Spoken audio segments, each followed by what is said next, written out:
গল্পের একেবারে শুরুতেই আমরা গানা প্রাইম নামে একটা গ্রহ দেখতে পাই, যেখানে আমাদেরকে বলা হয় যে প্রিডাটর নামের যে এলিয়েনগুলো থাকে তাদেরকে আসলে বলা হয় ইউজজা, আর তারা হলো এই প্ল্যানেটের সবচেয়ে শক্তিশালী এলিয়েন। আর এরপর আমরা ডেক নামের একটা যোদ্ধাকে দেখি, যে ওই গোত্রের রাজপুত্র, আর সে হচ্ছে আমাদের আজকের গল্পের মেইন চরিত্র।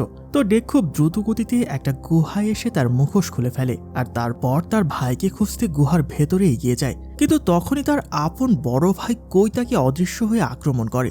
আসলে এই প্রিডাটরদের গোত্রের নাম হচ্ছে ইয়োজা, আর সমস্ত প্রিডাটর ইয়োজাতে নিজেদের প্রমাণ করার জন্য সারা জীবনই প্রশিক্ষণ নিতে হয়। তবে ডেক কোনোভাবেই তার বড় ভাইয়ের সঙ্গে মারামারিতে পারে না, কারণ তার বড় ভাই কই ছিল অনেক বেশি শক্তিশালী। তো ফাইনালি তার বড় ভাই কই তার ছোট ভাই ডেককে পরাজিত করে ওকে ওপর থেকে নিচে ফেলে দেয়। তবে এ কারণে ডেক মনে খুব দুঃখ পায়, কারণ ডেক অন্যান্য ইয়োদ্ধাদের তুলনায় আকারে অনেক ছোট ছিল, আর এ কারণে সবাই তাকে অনেক দুর্বল মনে করত। তো যাই হোক, এতক্ষণে যে দুই ভাইয়ের মারামারি দেখলাম, এটা মূলত ডেকের একটা প্রশিক্ষণের অংশ ছিল। ডেকের বড় ভাই কিন্তু ডেককে অনেক ভালোবাসে। তো যাই হোক, মারামারি শেষ করে ডেক তার বড় ভাই কোয়ের কক্ষে যায়, যেখানে আমরা কোয়ের শিকার করা বিভিন্ন ভিন্ন গ্রহের প্রাণীদের মাথার খুলি দেখতে পাই, যেগুলো মূলত ডেকের বড় ভাই নিজে শিকার করে মাথাগুলো এখানে এনে রেখেছে। তো এরপর কই ডেককে একটা শোল্ডার ক্যানন দেয় এবং তাকে অন্য গ্রহে গিয়ে নিজের শিকার বেছে নিতে বলে, মানে যেটাকে মেরে তার মাথায় এনে ডেক নিজেকে তার গোত্রের কাছে প্রমাণ করবে। আর তখন ডেক কলিক্স নামের একটা প্রাণীকে বেছে নেয়, কিন্তু বড় ভাই কই তখন বলে এই এলিয়েনটা মহাবিশ্বের সবচেয়ে বিপজ্জনক গ্রহে রয়েছে, আর যে একবার ওইখানে যায় সে আর ফিরে আসে না। এমনকি ওদের বাবা যে এই গ্রহের সবচেয়ে শক্তিশালী প্রিডাটর, সেও ওই গ্রহের কলিক্সকে ভয় পায়, কারণ এই কলিক্সের একটা স্পেশাল পাওয়ার আছে, আর সেটা হচ্ছে সে কখনোই মরে না। মানে তাকে যতই কাটা কিংবা মারা হোক, তার শরীর আবারও জোড়া লেগে যায়। তো এই কথা শুনে আমাদের দুর্বল ডেক বলে, যেহেতু আমার বাবা আমাকে সবচেয়ে দুর্বল মনে করে, এই কারণে আমার বাবা যে প্রাণীকে ভয় পায়, আমি ওটাকে মেরে তারপর নিজেকে প্রমাণ করব, আর আমি স্বীকার করলে শুধুমাত্র কলিক্সকে স্বীকার করব। তো তারা যখন কথা বলছিল, ঠিক তখনই তাদের বাবা মহাকাশযানে করে এখানে এসে পৌঁছায়। তো এরপর তারা দুই ভাই তাদের বাবার সাথে দেখা করে।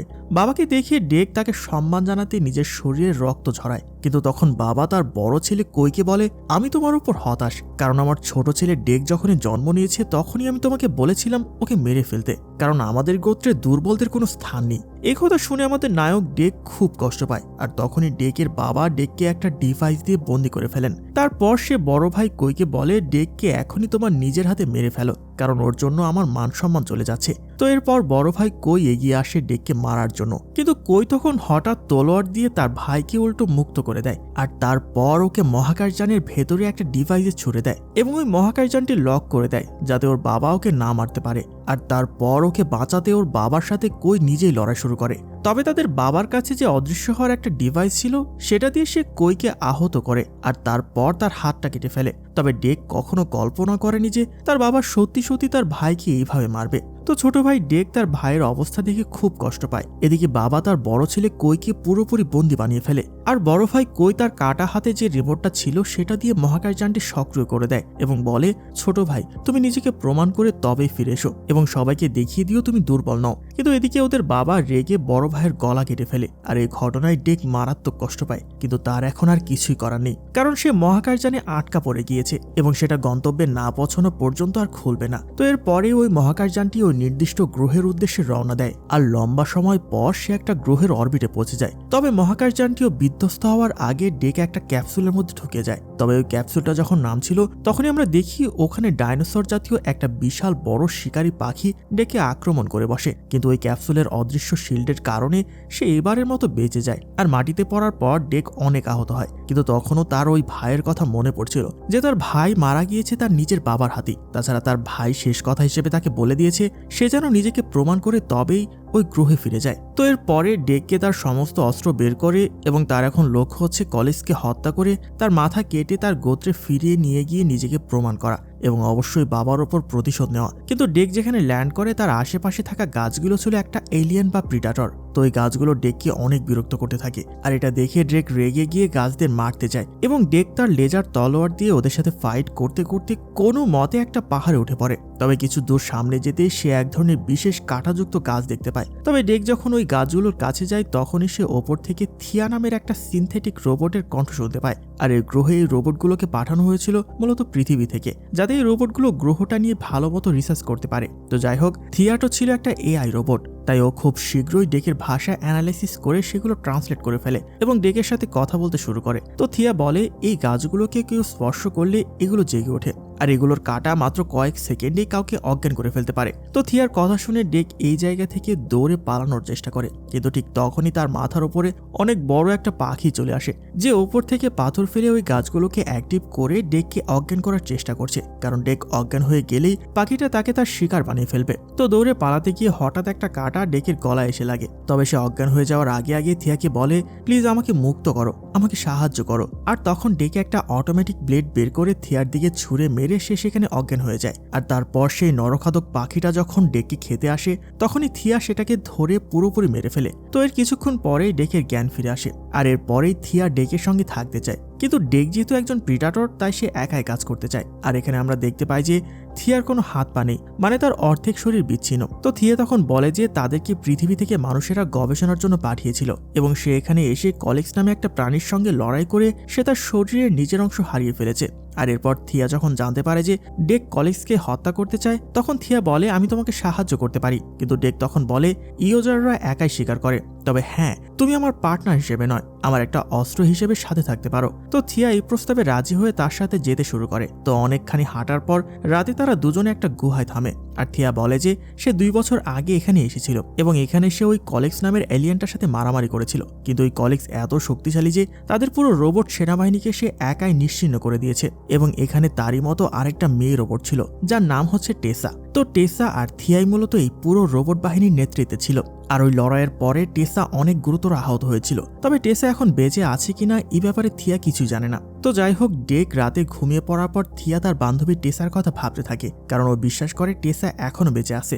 আর অন্যদিকে আমরা দেখি টেসার অবস্থা তখন খুবই খারাপ। তাকে কিছু পুরুষ রোবট ধরে একটা ডিভাইসের মধ্যে রাখে, আর এতে আবারও সক্রিয় হয়ে যায়। তবে জ্ঞান ফেরার পরে টেসা তার বান্ধবী থিয়াকে নিয়ে অনেক চিন্তা করতে থাকে। তো এইসব রোবটদের যে বস ছিল তাকে বলা হয় মাদার, যদিও তার কোনো ফিজিক্যাল বডি নেই, কিন্তু সে সফটওয়্যার হিসেবে পুরো সবকিছু নিয়ন্ত্রণ করে। তো যাই হোক, তাদের বস মাদার টেসার সঙ্গে কথা বলতে শুরু করে এবং টেসাকে বলে যেভাবেই হোক একটা কলিক্স ধরে ওটাকে আমাদের পৃথিবীতে ওটার ডিএনএ স্যাম্পল নিতে হবে।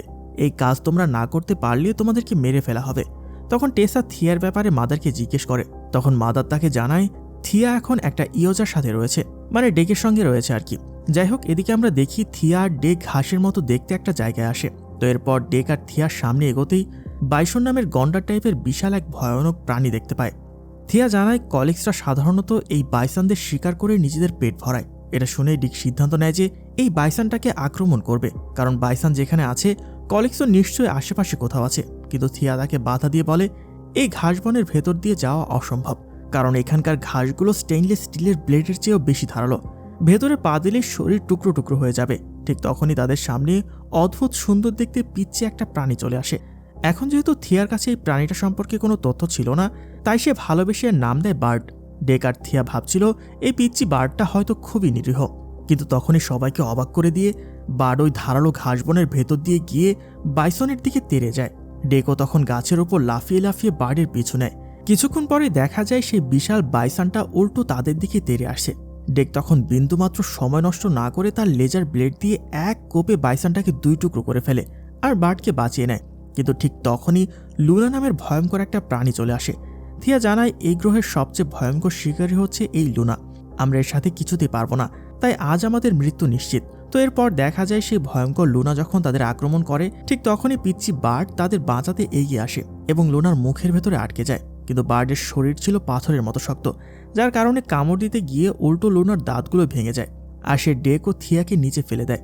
আর এরপর ডেক লুনার মাথার উপরে উঠে ওটাকে কেটে একেবারে মেরে ফেলে। এই জয় ডেকের আত্মবিশ্বাস অনেক বাড়িয়ে দেয় এবং সে বুঝতে পারে সে আগের চেয়ে অনেক বেশি শক্তিশালী হচ্ছে। আর ডেক শুরুতে বার্ডকে অতটা পাত্তা না দিলেও এখন সে বুঝতে পারে বার্ডও আসলে অনেক শক্তিশালী একটা প্রিডেটর। অন্যদিকে সুস্থ হয়ে টেসা তার রোবট সেনাবাহিনী নিয়ে ডেকের সেই বিধ্বস্ত ক্যাপসুলের কাছে পৌঁছায়। সেখানে সে অদ্ভুত গাছগুলো তাদের উপর হামলা করলেও তারা উল্টো গাছগুলোকে মেরে তাদের গবেষণার জন্য নিয়ে যেতে শুরু করে। এদিকে ডেক প্রথমবারের মতো বার্ডকে আপন করে নিয়ে তাকে খাবার দেয়, কিন্তু বার্ড উল্টো ডেকের মুখে থুতু ছিটিয়ে দেয়। ডেক রেগে গেলেও থিয়া তাকে বলে যে এটা আসলে বার্ডদের সম্মান জানানোর একটা ধরন। ও এখন ডেককে নিজের গোত্রের অংশ মনে করছে। গোত্র শব্দটা শুনে ডেক কিছুটা আবেগপ্রবণ হয়ে পড়ে এবং থিয়াকে জানায় কিভাবে তার বাবা তাকে মারতে চেয়েছিল আর তার ভাই তাকে বাঁচাতে গিয়ে নিজের জীবন বিলিয়ে দিয়েছে। ডেক জানায় সে যেভাবেই হোক কলিক্সকে মেরে নিজেকে প্রমাণ করবে আর বাবার সামনে বুক ফুলে দাঁড়াবে। থিয়াও তখন ডেককে সাহস যোগায় এবং জানায় সেও তার প্রিয় বান্ধবী টেসার কাছে ফিরতে চায়, যাকে সে নিজের বোনের মতোই ভালোবাসে। তো এরপর দেখা যায় ডেক যখন ঘুমানোর প্রস্তুতি নিচ্ছিল তখন পিচি বার্ড তাকে নকল করার চেষ্টা করছিল, যা দেখে ডেক জীবনে প্রথমবারের মতো হেসে ফেলে। অন্যদিকে টেসা ডেকের সেই বড় বিধ্বস্ত মহাকাশযানটি খুঁজে পায় এবং ভেতরে ঢুকে ডেকের ভাইয়ের শিকার করা বিভিন্ন ভিন্নগ্রহী প্রাণীর ভয়ঙ্কর সব খুলি দেখে অবাক হয়ে যায়। সেখানে সে প্রিডাটরদের মারাত্মক সব অস্ত্র যেমন শোল্ডার ক্যানন আর আইস বম পেয়ে যায় এবং সেগুলো নিজের দখলে নেয়। পরের দিন সকালে ডেক থিয়াকে নিয়ে আবার কলেক্সের খোঁজে রওনা দেয়, যদি সে মনে মনে এখনো থিয়া আর বার্ডকে তার অস্ত্র বা বোঝা হিসেবে দেখছিল। যাই হোক, পথে একটা জলপ্রপাতের কাছে ডেক থিয়াকে বলে কিভাবে তার ভাই তাকে ছোটবেলা থেকে আগলে রেখেছিল এবং শেষমেশ তাকে বাঁচাতে গিয়েই প্রাণ দিল। তাই এখন কলেক্সকে মারা ছাড়া তার কাছে নিজেকে প্রমাণ করার আর কোনো পথ নেই। থিয়া তখন ডেককে বোঝানোর চেষ্টা করে যে পৃথিবীতে নেকড়ে বা উলফরাও শিকারী, কিন্তু তারা একা নয় বরং দলগতভাবে লড়াই করে এবং তাদের একজন আলফা বা লিডার থাকে যে সবার যত্ন নেয়। থিয়া আসলে চাচ্ছিল যেন ডেক তার সাথে মিলে একটা টিম হয়ে কাজ করে, কিন্তু ডেক সে পরিষ্কার জানিয়ে দেয় সে কোনো দলের লিডার হতে চায় না, সে কেবল একজন ভয়ঙ্কর শিকারী, কারণ প্রিডেটররা একা লড়াই করতে বেশি পছন্দ করে। তো এরপর ডেক আর থিয়ার সামনে এগোতে এগোতে এমন একটা জায়গায় পৌঁছায় যেখানে স্তূপ হয়ে পড়েছিল অসংখ্য রোবটের ধ্বংসাবশেষ। থিয়া বুঝতে পারে তারা কলেক্সের খুব কাছাকাছি চলে এসেছে, কারণ এখানে কলেক্সের সাথে সেই যুদ্ধটা হয়েছিল। তো সেখানে থিয়া তার শরীরের বিভিন্ন অংশগুলো খুঁজে পায় এবং একটা ক্যাপসুলের ভিতর ঢুকে নিজেকে মেরামত করতে শুরু করে। আর এরপরে থিয়া ডেককে জানায় কলেক্সকে একা মারা অসম্ভব, তাই সে সাহায্যের জন্য তার নিজের লোকদের খবর দিয়েছে এবং সেই সাথে সে ডেককে এখান থেকে দ্রুত চলে যেতে বলে। কিন্তু ডেক তখন রেগে গিয়ে বলে তুমি আমার সাথে বিশ্বাসঘাতকতা করলে, আমি তোমার জীবন বাঁচালাম আর তুমি এরকম একটা বিশ্বাসঘাতকতা করলে?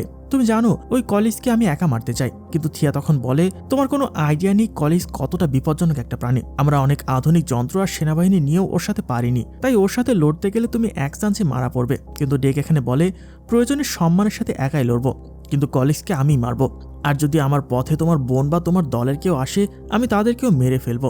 তো যাই হোক, এরপর ডেক সেখানে থেকে বেরিয়ে আসে এবং একটা বিশাল বিস্ফোরণ ঘটিয়ে কলেক্সের সাথে তলোয়ার নিয়ে যুদ্ধ করতে প্রস্তুত হয়ে যায়। আর ঠিক তখনই কলেক্স তার সামনে চলে আসে। তাকে দেখে তো ডেকও তার সাথে লড়াই করার জন্য চিৎকার করতে শুরু করে। আবার ওইদিকে থিয়া যে ডেককে হেল্প করবে সেটাও সে পারছিল না, তার দুই পা তখন ওই মেশিনের ভেতরে জোড়া লাগছিল। তো যাই হোক, ডেক আর কলেক্সের মধ্যে লড়াইয়ের এক পর্যায়ে কলেক্স কিন্তু ডেকের তলোয়ারটি কেটে দেয়, আর তখন ডেক আবারও এগিয়ে যায় এবং ভাঙ্গা তলোয়ার দিয়ে কলেক্সকে আহত করতে থাকে। আর একটা পর্যায়ে কলেক্সের লেজও কেটে ফেলে, কিন্তু আশ্চর্যজনকভাবে ওই লেজটা নিজে নিজেই আবার ঠিক হয়ে যায়। আর এটাই হচ্ছে এই কলেক্সের পাওয়ার। তো যাই হোক, এরপর কলেক্স ডেককে ছুঁড়ে ফেলে দেয়। তো মারামারির এক পর্যায়ে হঠাৎ থিয়া উঠে আসে এবং বন্দুক দিয়ে গুলি করা শুরু করে। আর ডেক এই সুযোগকে কাজে লাগিয়ে কলেজকে শেকলে আটকে ফেলে এবং বন্দুক দিয়েও কলেজকে আক্রমণ করে আর তলোয়ারটা হাতে নিয়ে এবার কলেক্সের গলায় কেটে ফেলে। তবে ডেক হয়তো এবার জিতে গিয়েছে, কিন্তু তখনই দেখা যায় ওর গলাও আবার জোড়া লাগতে শুরু করেছে। তো এরপর দেখা যায় কলেক্স পুরোপুরি সুস্থ হয়ে ডেককে মেরে ফেলার জন্য তৈরি হয়, কিন্তু ঠিক শেষ মুহূর্তে সে ডেকের শরীর থেকে একটা পরিচিত গন্ধ পায়। আর এই গন্ধটা ছিল সেই পিচ্চি বার্ডের, যার কারণে কলেক্স ডেককে না মেরে ছেড়ে দেয়। কিন্তু কেন বার্ডের গন্ধ পেয়ে সে ডেককে ছেড়ে দিল সেই রহস্য আমরা একটু পরে জানতে পারবো। তো ঠিক তখনই সেখানে টেসা তার বিশাল রোবট বাহিনী নিয়ে হাজির হয় এবং আইস বম ছুড়ে কলেক্স আর ডেককে বরফের মতো জমিয়ে ফেলে। জ্ঞান ফেরার পর ডেক নিজেকে টেসার ল্যাবে বন্দী অবস্থায় আবিষ্কার করে। টেসা থিয়ার মেমোরি থেকে ডেকের সব অতীত জেনে নিয়েছিল, কিভাবে তার বাবা তাকে তুচ্ছ তাচ্ছিল্য করত আর সে নিজেকে প্রমাণ করতে এখানে এসেছে সবকিছু। কিন্তু টেসার কাছে এই আবেগের কোনো মূল্য ছিল না। তার কাছে ডেক আর কলেক্স এখন স্রেফ গবেষণার দুই সাবজেক্ট। মানুষের নির্দেশে টেসা এখানে মূলত নতুন নতুন প্রাণীর ডিএনএ স্যাম্পল সংগ্রহ করছিল, যাতে সেই পাওয়ারগুলো মানুষের শরীরে কাজে লাগানো যায়। এরপর টেসা যখন থিয়াকে পুরোপুরি সক্রিয় করে ফেলে তখন থিয়া তার প্রিয় বান্ধবীকে ফিরে পেয়ে খুব খুশি হয়, কিন্তু তখনই সে দেখে তার বন্ধু ডেককে পশুর মতো খাঁচায় বন্দী করে রাখা হয়েছে এবং তার ওপর অমানবিক পরীক্ষা চালানোর প্রস্তুতি চলছে। তো থিয়া যখন ডেককে আটকে রাখার কারণ জানতে চায়, টেসা তখন জানায় যে তারা কলেক্সের ভেতরে থাকা অলৌকিক ক্ষমতা নিয়ে গবেষণা করতে চায়। তারা কলেক্স আর ডেকের শরীর থেকে ডিএনএ নিয়ে এমন ওষুধ তৈরি করবে যা মানুষদের অমর করে তুলবে। এরপর টেসা ডেককে ডেককে অজ্ঞান করার জন্য ইলেকট্রিক শক দিতে শুরু করে। থিয়া বারবার বারণ করলেও টেসার কোনো কথা শোনে না। উপায় না দেখে থিয়া নিজের শক মেশিনটা বন্ধ করে দেয়। এরপর টেসা যখন তাদের বস মাদারের সাথে কথা বলতে থাকে, সেই সুযোগে ডেক থিয়ার কাছে সাহায্য চায়। যেহেতু বাকি রোবটরা ডেকের ভাষা বুঝতো না, তাই থিয়া চালাকি করে প্রিডাটরদের ভাষাতেই ডেককে পালানোর বুদ্ধি দেয়। সে একটা রোবটকে ভুলভাল বুঝিয়ে প্রিডাটরদের একটা শক্তিশালী বোমা সক্রিয় করতে বলে, যাতে বিস্ফোরণে রোবটটি ছিন্নভিন্ন হয়ে যায়। এই সুযোগে থিয়া ডেককে মুক্ত করে দেয় এবং ডেক ল্যাব থেকে লাফিয়ে পড়ে একটা বিশাল জলপ্রপাতের নিচে গিয়ে আশ্রয় নেয়। তবে টেসা আর তার বাহিনী থিয়াকে আবারও বন্দী করে ফেলে। ডেক তখন কোনো মতে তার সেই বিধ্বস্ত মহাকাশযানের কাছে ফিরে আসে। সেখানে গিয়ে সে দেখে তার সমস্ত শক্তিশালী অস্ত্র টেসারা নিয়ে গেছে, শুধু ক্ষত সারানো কিছু মেডিকেট গ্যাজেট সেখানে পড়ে আছে। ডেক সেগুলো দিয়েই নিজের চিকিৎসা করতে শুরু করে এবং মনে মনে শপথ নেয় যে ভাবি হোক সে তার বন্ধু থিয়াকে ওই রোবটগুলোর হাত থেকে বাঁচাবে। তো ডেক তখন দেখে যে তার মহাকাশযানটি এখনও সক্রিয় আছে। সে চাইলে অনায়াসে এই গ্রহ ছেড়ে পালিয়ে যেতে পারত, কিন্তু ঠিক তখনই তার মাথায় থিয়া সে আলফা নেকড়ের কথা মনে পড়ে যায়। সে সিদ্ধান্ত নেয় সে একা পালাবে না, বরং একজন লিডার হিসেবে তার টিমকে উদ্ধার করবে। নিজের কোনো আধুনিক অস্ত্র না থাকলেও ডেক তার ভাইয়ের সেই পুরনো হাইটেক মাস্কটা পরে নেয় এবং র্যাম্বো স্টাইলে বুনো উপায়ে নিজের অস্ত্র তৈরি করতে শুরু করে। সে ব্লেডের মতো ধারালো ঘাস, বিষাক্ত কাঁটাযুক্ত লতা আর মৃত বাইসনের দাঁত দিয়ে মারাত্মক সব দেশীয় অস্ত্র বানিয়ে ফেলে। এরপর ডেক যখন কলেক্সের খাঁচার কাছে পৌঁছায়, সে এক অদ্ভুত দৃশ্য দেখে। পিচ্চি বার্ড কলেক্সের পায়ের ছাপের ওপর পরম মমতায় দাঁড়িয়ে আছে। ডেক এবার বুঝতে পারে এই বার্ড আসলে অন্য কেউ নয়, স্বয়ং কলেক্সেরই সন্তান। ডেক তখন বার্ডের গায়ে থুতু দিয়ে বুঝিয়ে দেয় যে তারা এখন একই গোত্রের অংশ। এরপর ডেক বুদ্ধি খাটিয়ে থিয়ার বিচ্ছিন্ন পা দুটোকে মুক্ত করে দেয়, যা নিজে নিজে হাঁটতে হাঁটতে বেজের দিকে রওনা দেয়। এরপর ডেক আর বার্ড মিলে টেসার রোবট বাহিনীর ওপর আতর্কিত হামলা চালায় এবং বিষাক্ত কাঁটা ও নিজেদের গায়ের শক্তি দিয়ে রোবটদের একদম তুলোধুনো করে দেয়। ওদিকে থিয়ার পা দুটো ল্যাবে পৌঁছে তাকে মুক্ত করে দেয় এবং ফাইনালি ডেক, বার্ড ও থিয়া আবারও এক হয়। তখন থিয়া বুঝতে পারে ডেক তাকে বন্ধু মনে করে বাঁচাতে এসেছে। তার এখন ভিন্ন প্রজাতির হলেও এক শক্তিশালী গোত্রে পরিণত হয়েছে। থিয়া সেখান থেকে দ্রুত পালাতে চাইলেও ডেক তাকে থামিয়ে দেয় এবং জানায় যে তাদের মিশন এখনো শেষ হয়নি। তারা কলিগসকেও এই নরক থেকে মুক্ত করবে, কারণ সে বার্ডের মা। তো থিয়াও এটা শুনে বেশ অবাক হয়। ওদিকে টেসার কাছে যখন খবর যায় যে তার বেসে হামলা হয়েছে, সে তার বিশাল রোবট বাহিনী নিয়ে তেড়ে আসে। ডেক তখন চুপচাপ এক জায়গায় ওত পেতে বসেছিল। রোবট সৈন্যরা সামনে আসতেই ডেক তার বুদ্ধিকে কাজে লাগিয়ে কাঁটাযুক্ত গাছগুলো সক্রিয় করে দেয়, যার বিষাক্ত কাঁটাগুলো ওই রোবটদের শরীরে লাগতেই শর্ট সার্কিট হয়ে তারা অকেজো হয়ে পড়ে। উপায় না দেখে টেসা আবার এক বিশাল রোবোটিক মেশিন এবং প্রিডাটরদের সেই মারাত্মক লেজার গান দিয়ে ময়দানে নামে। লড়াইয়ের এক পর্যায়ে বার্ড নিজের জীবন ঝুঁকি নিয়ে ডেককে বাঁচাতে গেলে ডেক আরও ক্ষিপ্ত হয়ে ওঠে এবং টেসার মেশিনের ওপর ঝাঁপিয়ে পড়ে, কিন্তু মেশিনের কাঁচ এতই শক্ত ছিল যে ডেক সেটা কিছুতেই ভাঙতে পারছিল না। অন্যদিকে থিয়া অনেক চেষ্টা করে একটা রোবটের চোখের মণি ব্যবহার করে অ্যাক্সেস নিয়ে কলেজকে খাঁচা থেকে মুক্ত করে দেয়। কলেজ বেরিয়ে সোজা টেসার মেশিনকে আক্রমণ করে। টেসা যখন তার ব্লেড দিয়ে কলেজকে শেষ করতে যাবে, ঠিক তখনই ডেক টেসার মেশিনের একটা অংশ বিকল করে দেয় এবং বুদ্ধি খাটিয়ে আইস গান ব্যবহার করে পুরো মেশিনটাকে জমিয়ে ফেলে। এরপর কলেজ এক আঘাতে জমে যাওয়া মেশিনটাকে চুরমার করে দেয়। খেলা তখনও শেষ হয়নি, কারণ টেসার হাতে তখনও প্রিডেটরদের সবচেয়ে ভয়ঙ্কর অস্ত্র শোল্ডার ক্যানন রয়ে গিয়েছে, যা দিয়ে সে এক নিমিষে সবকিছু ছাই করে দিতে পারে। তো ওটা দিয়ে সে যখন মারতে যাচ্ছিল তখনই কলেজ তাকে খেয়ে ফেলে। আর তখন ডেক, থিয়া এবং বার্ড এটা দেখে অনেক খুশি হয়, কারণ সব ঝামেলা শেষ। এবং এরপর কলেজও তার ছেলে বার্ডকে দেখে অনেক খুশি হয়। আর ডেকও এসে কলেজকে সম্মান জানায় আর বলে যে তুমি অনেক ভালো একটা যোদ্ধা। কিন্তু তখনই হঠাৎ করে কলেজ থেকে কেমন যেন অদ্ভুত লাগা শুরু করে এবং তার ভেতর থেকে কোনো একটা কিছু চিৎকার বা শব্দ আসতে শুরু করে এবং মুহূর্তের মধ্যে আমরা দেখতে পাই কলেজ টুকরো টুকরো হয়ে যায়। আসলে টিসা ভেতর থেকে প্রিডেটরদের সেই মারাত্মক ফ্রোজেন বোমাটা ফাটিয়ে দিয়েছে আর এটা দিয়ে সে কলেজকে ভেতর থেকে মেরে ফেলেছে। নিজের চোখের সামনে মায়ের মৃত্যু দেখে পিচ্চি বার্ড একদম ভেঙে পড়ে। টেসা এরপর থিয়াকে লক্ষ্য করে বলে বিশ্বাসঘাতকতার শাস্তি কেবল মৃত্যু। কিন্তু টেসা কিছু বুঝে ওঠার আগেই ডেক তার তলোয়ার দিয়ে তার উপর ঝাঁপিয়ে পড়ে এবং টেসা নামের ওই রোবটকে মেরে নিজের শোল্ডার ক্যাননটা আবারও উদ্ধার করে নেয়। আর মায়ের মৃত্যুর প্রতিশোধ নিতে বার্ড এক নিমিষে টেসার গলা কেটে তাকে নরকে পাঠিয়ে দেয়।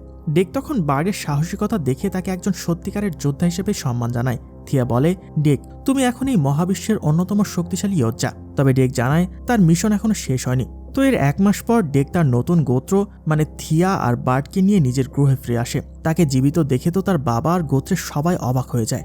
ডেক যখন জানায় সে তার শিকার সম্পন্ন করেছে, তখন তার বাবা তার কথা বিশ্বাস করে না। আর দুজনকে পাঠায় ডেককে মারার জন্য। কিন্তু ডেক মুহূর্তের মধ্যেই তাদের দুজনকে মেরে ফেলে। আর এতে তার বাবা নিজেই অদৃশ্য হওয়ার ডিভাইস ব্যবহার করে ডেককে আক্রমণ করে। তবে ডেক এবার ছিল পুরোপুরি প্রস্তুত। সে পুরো এলাকায় ঘন কুয়াশা ছড়িয়ে দেয়, যার ফলে তার বাবার অদৃশ্য শরীরটা দৃশ্যমান হয়ে ওঠে। ডেক তখন বাঘের মতো গর্জন করে তার বাবার উপর ঝাঁপিয়ে পড়ে এবং ঠিক যেভাবে তার ভাইকে মারা হয়েছিল সেভাবে প্রথমে তার বাবার হাত কেটে ফেলে এবং এরপর তাকে দেওয়ালে আটকে তার মুখোশ করে ফেলে।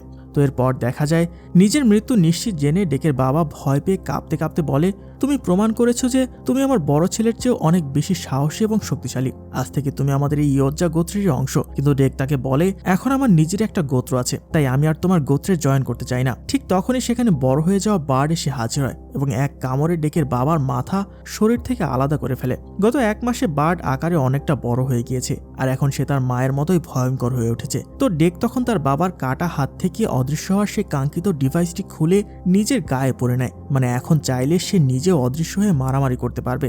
আজ ডেক সত্যি অনেক বেশি খুশি, কারণ সে নিজেকে প্রমাণ করেছে, ভাইয়ের মৃত্যুর প্রতিশোধ নিয়েছে এবং থিয়া ও বার্ডের মতো বিশ্বস্ত বন্ধু পেয়েছে। কিন্তু ডেক যখন তার বাবার সাথে লড়াই করছিল তখন বাকি প্রিডেটররা প্রচণ্ড রেগে গিয়ে ডেককে মারতে চলে আসে। ঠিক ওই মুহূর্তেই আকাশে এক বিশাল মহাকাশযান এসে পৌঁছায়। থিয়া অবাক হয়ে জিজ্ঞেস করে, এর ভেতরে কি তোমার বন্ধুরা আছে? ডেক তখন তার শোল্ডার ক্যানন আর তলোয়ার উঁচিয়ে লড়াইয়ের জন্য প্রস্তুত হয় এবং বলে, না, এই মহাকাশযানের ভেতরে আছে আমার মা, আর এবার আমাদের মোকাবেলা হবে স্বয়ং রানী অর্থাৎ আমার মায়ের সাথে। আর এইভাবে এক চরম উত্তেজনার মাঝে শেষ হয়ে যায় আমাদের আজকের এই দুর্দান্ত গল্পটি।